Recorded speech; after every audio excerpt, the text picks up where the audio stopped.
मित्रों को नमस्कार। ध्यान सिर्फ 1 मिनट में आपका स्वागत है। स्वस्थ लोगों के पास तेज़ दिमाग होता है, ये बात बिल्कुल सही है। एक व्यक्ति रोज़ जिम जाते हैं, उनने बहुत कीमती प्रश्न एक पूछा है, जिसका उत्तर देने से काफ़ी लोगों के लिए काम की चीज़ें निकल सकती हैं। अगर आप सोचते हैं कि जिम में पसीना बहाने में सिर्फ आपकी शारीरिक शक्ति बढ़ती है, तो आपको थोड़ा सा विचार करने की आवश्यकता है। आपको थोड़ा सोचने की ज़रूरत है। करीब 5 लाख लोगों पर किए गए शोध में खुलासा हुआ कि शक्तिशाली लोग मस्तिष्क वाले ब्रेन संबंधी कार्यों में भी बहुत शक्तिशाली देखे गए हैं। उनकी ब्रेन की परफॉर्मेंस भी काफ़ी अच्छी मानी गई है। एक रिसर्च में का पब्लिकेशन है, सिजोफ्रेनिया बुलेटिन नाम की एक मैगज़ीन है। उसकी रिसर्च में कहा गया है कि आपकी मांसपेशियां शक्ति भुजा की ताकत से आंकी जाती है, जो आपके स्वस्थ दिमाग का संकेत देता है।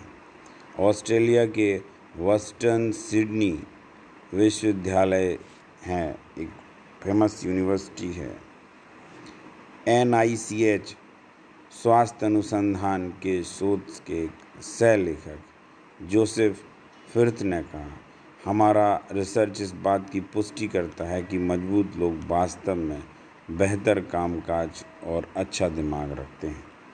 ब्रिटेन के 4,75,397 लोगों के आंकड़ों का उपयोग करते हुए इस रिसर्च से पता चलता है कि औसत रूप से जो शारीरिक रूप से मेहनत करते हैं, दौड़ते हैं या स्पोर्ट्स का कार्य करते हैं या खेलते हैं या कोई भी दिमागी और शारीरिक मेहनत करते हैं, उनके परीक्षणों से पता चला है कि ब्रेन के कार्यों में भी ये काफ़ी अच्छा परफॉर्मेंस कर लेते हैं और इनके तर्क संबंधी समस्याओं का हल यानी ऑब्जेक्टिव टाइप क्वेश्चन, कंसंट्रेशन, इनमें भी इजाफा होता है। यहाँ तक कि मेमोरी के भी रिसर्च इनके देखे गए थे, तो उनकी मेमोरी बाकी लोगों की तुलना में और ज़्यादा अच्छी निकली।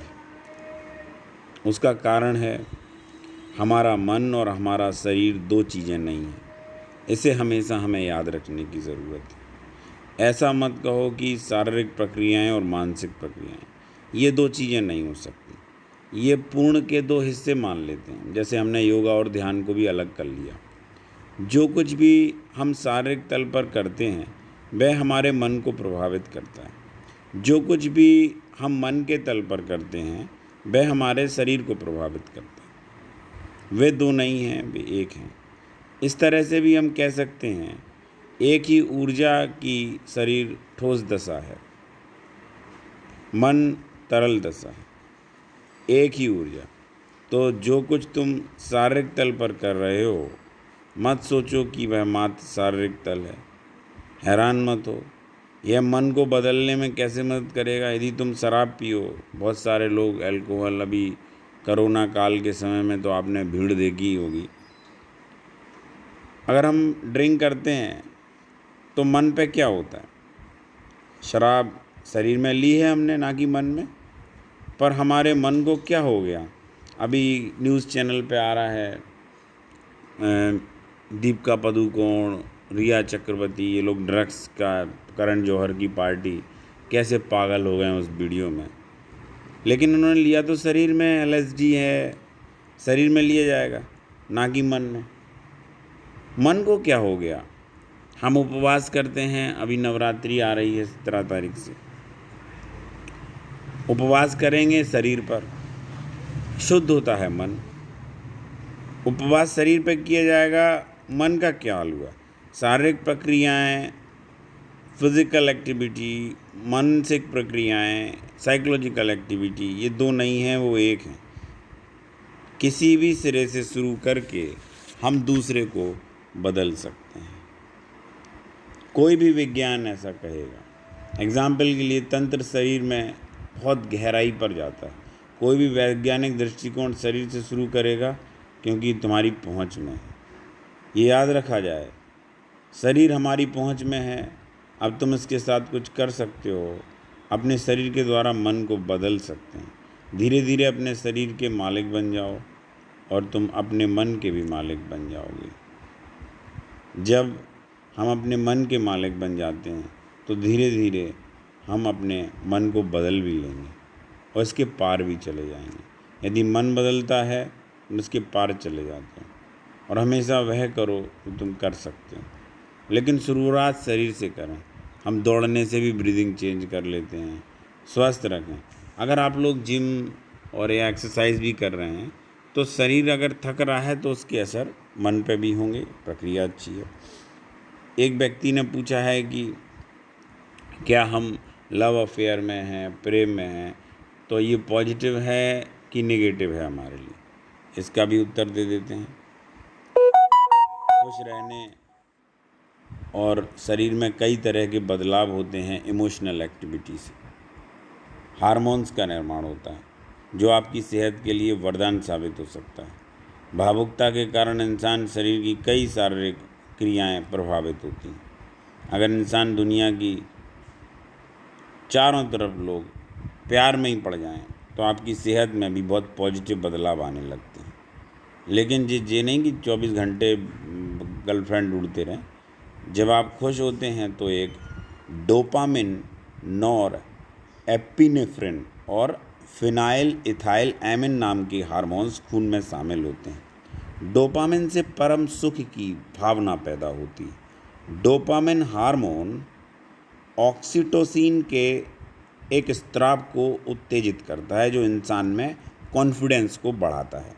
नॉर एपिनेफ्रिन आपके मन को उल्लास से भर देता है और ये डिप्रेशन को, तनाव को भी दूर करता है। अगर आप किसी के प्यार में होते हैं, शरीर को इम्यूनिटी क्षमता भी अच्छी बनी रहती है, जो कि कोरोना काल में आपके लिए फ़ायदेमंद होती है। जिंक नहीं लेना पड़ेगा, क्योंकि जब आप किसी के साथ रिलेशनशिप में होते हैं तो आपका शरीर एक फील गुड हार्मोन्स पैदा करता है, जैसे फील गुड जो बीजेपी का दिया शब्द है।